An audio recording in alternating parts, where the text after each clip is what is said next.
બાળકોના સ્વાસ્થ્ય માટે એક જાગૃત ગામનો સરસ વિચાર. પડીકા નાના હોય છે, પરંતુ તેની અસર બાળક પર બહુ ભયાનક થઈ શકે છે.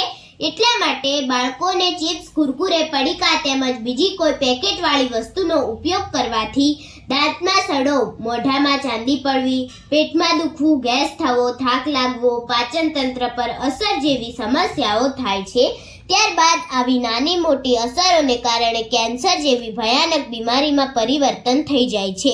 એટલા માટે ખેરાલુ તાલુકાના ડાવોલ ગામે બાળકોના સ્વાસ્થ્ય અને ભવિષ્યને ધ્યાનમાં રાખીને ₹5 અને 10ના પડીકા વેચાણ પર પ્રતિબંધ મૂકવાનો એક સરસ નિર્ણય લીધો છે.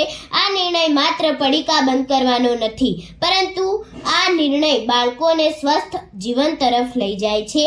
આવા સરસ નિર્ણયને આપણે સૌ સાથ સહકાર આપીને આપણે પણ આપણા બાળકને પેકેટવાળા નાસ્તાની જગ્યાએ ઘરનું પૌષ્ટિક ભોજન, ફળ અને આરોગ્યપ્રદ નાસ્તાની આદત પડાવીએ.